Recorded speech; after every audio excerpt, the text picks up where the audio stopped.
सालू यानी जलने वाला कह लो मोटे रूप में, अथवा चुगल, उसकी पहचान आप मंत्रा से सीखिए। जो ये कहे तुमसे, देख वैसे हमें तो कुछ लेनो देनो ना, हम तो तेरे हित के लिए कह रहे हैं, और फिर अब ज्यादा तो हम पे झूठ साँच मत ना, साँची साँची कह रहे हैं, और साँची तो कड़वी लगती है, अब तो लगे तो भैया लग, ऐसे जो कहे। मंत्रा क्या कहती है? को नृप होए हमें कहानी, चेरे छाड़े हम होव के रानी। जब तो कछु फायदा और हानि नहीं है तो फिर काय मरी जा रही है? फिर क्यों इतनी जबरदस्ती और लगातार लगी है मेरे पीछे?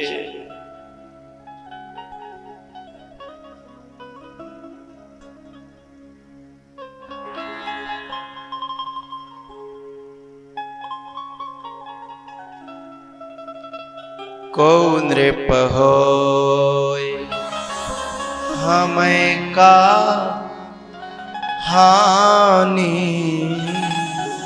को नृप हो।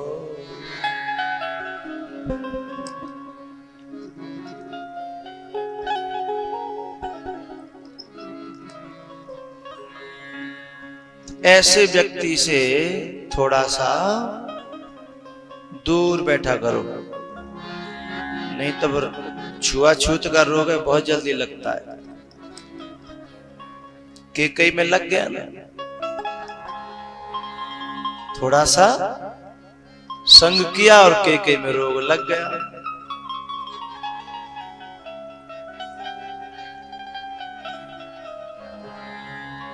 और ऐसा रोग लगा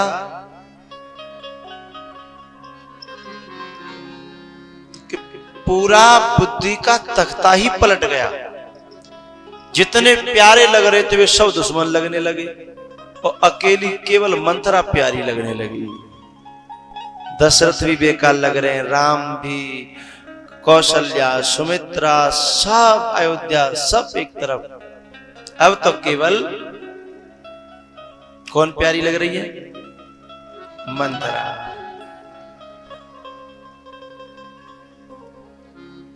है ना?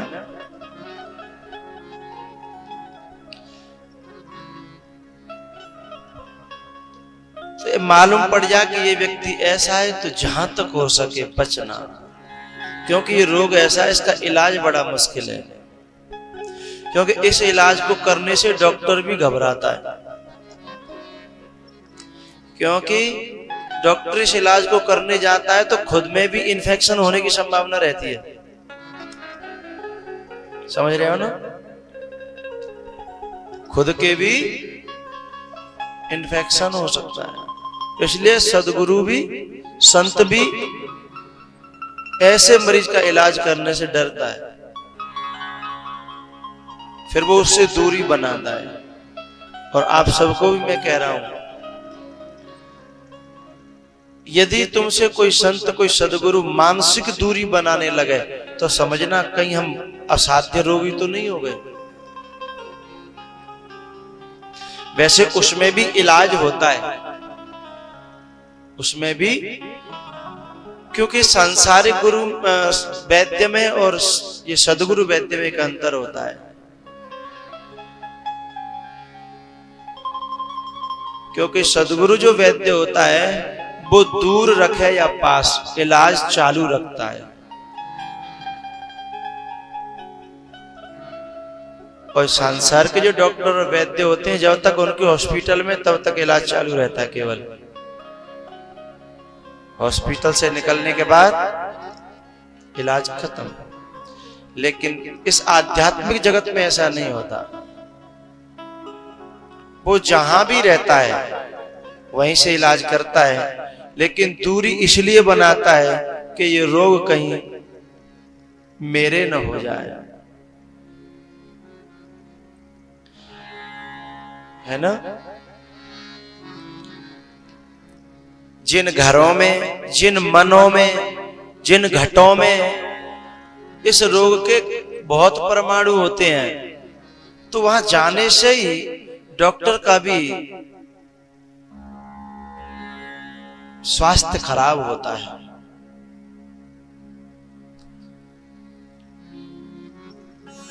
मैं आपको एक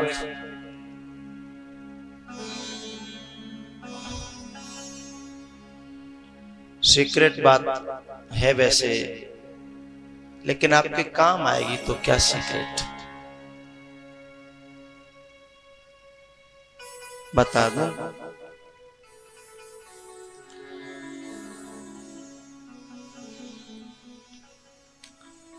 जब कोई वैराग्य लेता है, कोई साधु होता है, तो उनके गुरुजन उन्हें बताते हैं कि ऐसे ऐसे घरों की रोटी मत खाना, ऐसे ऐसे इस प्रकार के जो घराने हो उनकी रोटी मत खाना। ये जब वैराग्य लिया जाता है तो गुरु उसे बताता है। यदि तूने इन इन व्यक्तियों में, इन इन घरानों में यदि रोटियां खाई तो तेरी बुद्धि ठीक नहीं रहेगी।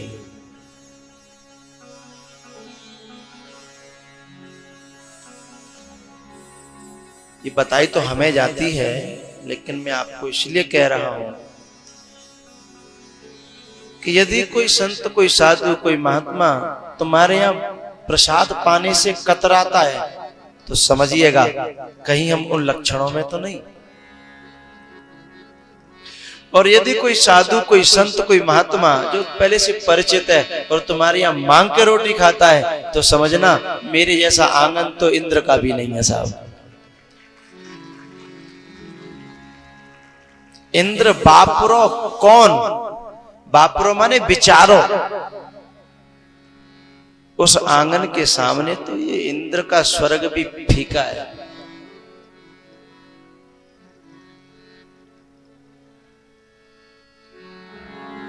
तो इन इन घरानों की रोटी जरूर खाना, हो सके तो मांग के खाना, ऐसा बताया जाता है।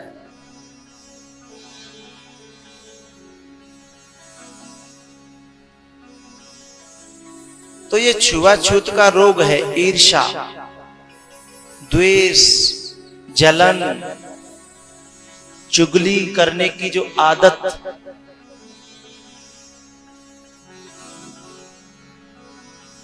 इनसे दूरी बना के रखिएगा। जो अपने भाव में डूबा हो, आनंद में डूबा हो और जो दूसरों की प्रशंसा में लगा हुआ हो, उसका संग करने से तुम्हें कभी घाटा नहीं होगा। यदि कोई व्यक्ति किसी की झूठी भी प्रशंसा कर रहा है तो अभी कोई हानि नहीं है। प्रशंसा से कभी करने वाले की कहीं हानि नहीं होती।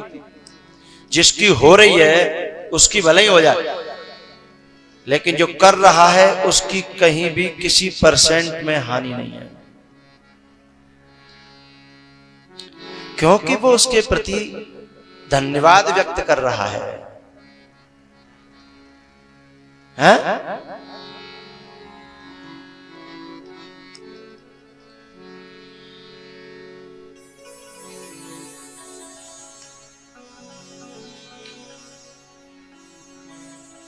दुष्ट संग जन देई विधाता, दुष्ट संग जन देई विधाता, बरोबस भलो नरक को वास।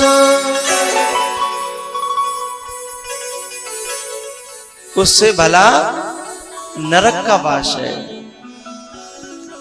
आखिरकार कैकेयी को ये रोग लग गया। और मैंने एक दिन कहा था, कुछ रोग स्वास्थ्य के लिए फायदेमंद होते हैं और कुछ रोग स्वास्थ्य के लिए हानिकारक होते हैं। नई बात सुन रहे होंगे आप, शायद लगता होगा कि रोग स्वास्थ्य के लिए फायदेमंद कैसे हो सकते हैं।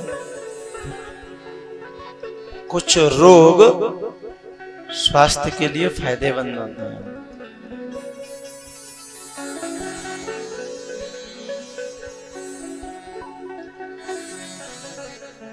जैसे कभी कभी आने वाला बुखार है, ये स्वास्थ्य के लिए फायदेमंद है। जैसे आपके घर के आसपास ज्यादा कचरा इकट्ठा हो जाए तो तुम क्या करते हो? तुम फिर अपने बच्चों से कहते हो बेटा इकट्ठा करके आग लगा दो, इकट्ठा करके आग लगा दो, जिससे कचरा समाप्त हो जाए। शरीर में जब कोई एक्स्ट्रा कचरा, गंदगी, कुछ फालतू सामान इकट्ठा होता है, तब अंदर के जो कर्मचारी हैं हमारे शरीर के, वो उस कचरे को जलाने के लिए अग्नि पैदा करते हैं, अग्नि पैदा करते हैं।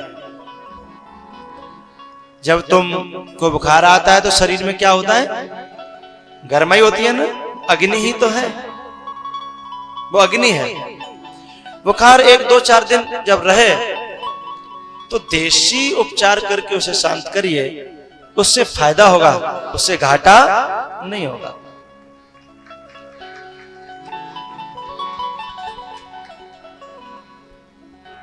कुछ रोग स्वास्थ्य के लिए फायदेमंद होते हैं।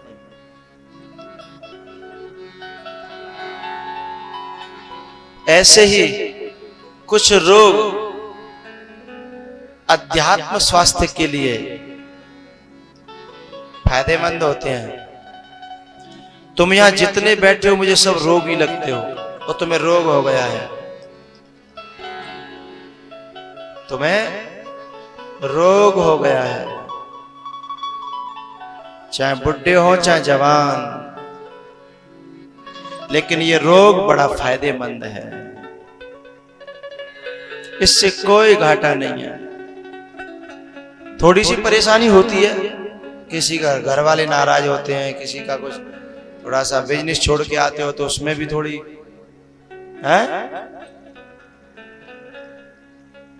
लेकिन आप लोग अनुभव करना, बुखार जब उतर जाता है उसके बाद फिर जो शरीर में चमक आती है वो अलग ही होती है। कुछ बुखार जब ठीक हो जाए उसके बाद तुम नहा स्नान करोगे, उसके बाद आपके शरीर में कुछ हल्कापन होगा, और फिर दोबारा से जब एनर्जी आएगी तो आपको कुछ अलग लगेगा, क्योंकि उसमें से कचरा जल गया है। भैया ऐसे ये जो रोग तुम्हें लगा है, पता है तुमको क्या रोग लग गया है?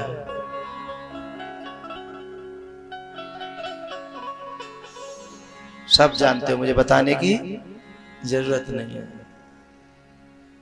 और ऐसा रोग है कि अब तुम मरोगे, बचने नहीं हो। है? हाँ हाँ सुना दो, सुना दो।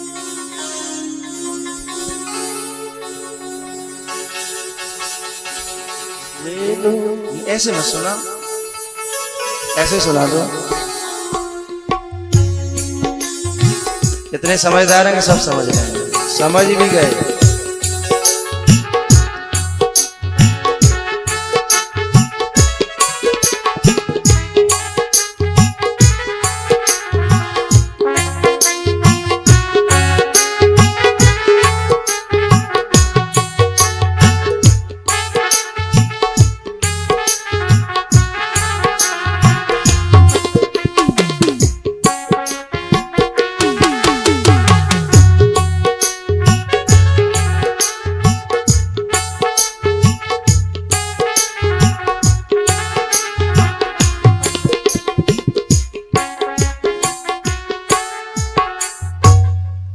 हकीमों के चक्कर भी काटूं मैं कब तक, मेरी मर्ज की तो दवा ही नहीं है।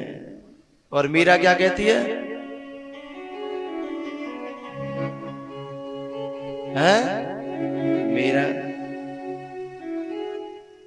मीरा कहती है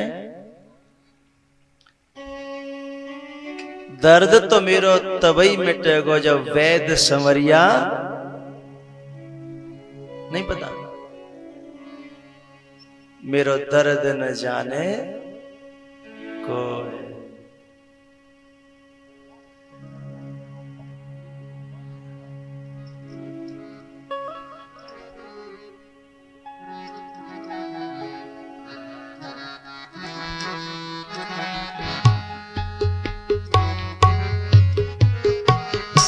दर्द न जाने को सखीरी मेरो दर्द न जाने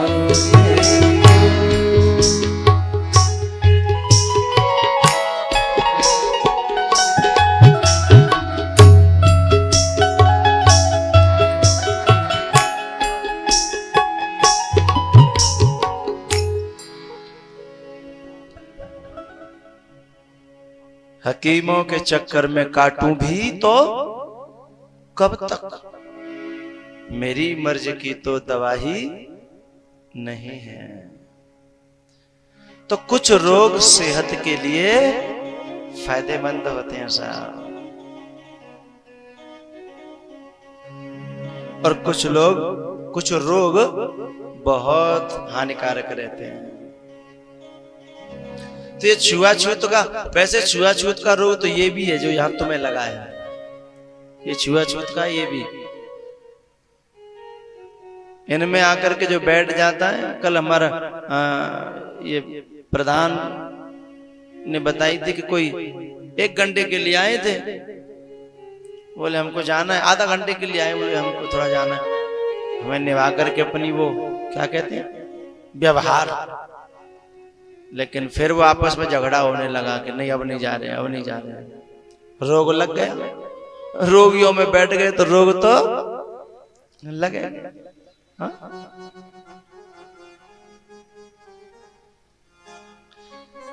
कैकेयी को रोग लग गया साहब, और ये थोड़ा हानिकारक रोग था। कोप भवन में पहुंच गई। उधर दशरथ जी खुशी के मारे जा रहे थे। आखिर में ज्यादा उस विषय में नहीं जाऊं। दशरथ परास्त हो गए कैकेयी के सामने, और कैकेयी ने वरदान मांग लिए।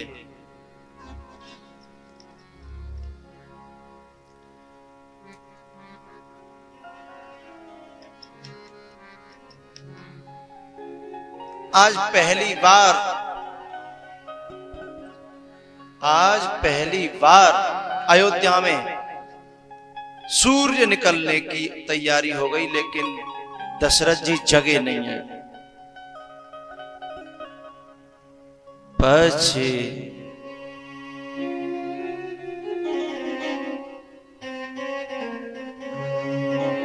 पछिले पहर भूपनीत जागा।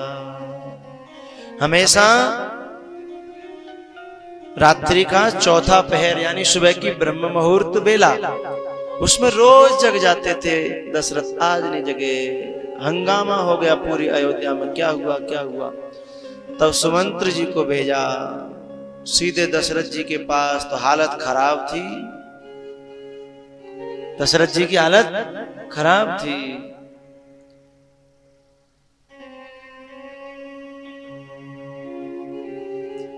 कैकेयी से पूछा सुमंत जी ने क्या हुआ, बोले राम राम कह रहे हैं, बुला ले आओ।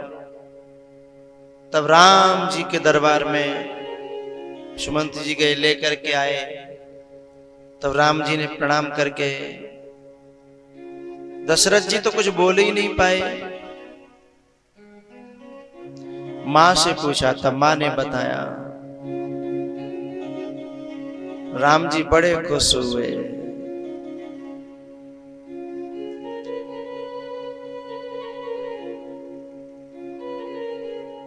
राम जी ने कहा, मां तूने मेरा मनोरथ पूरा कर दिया।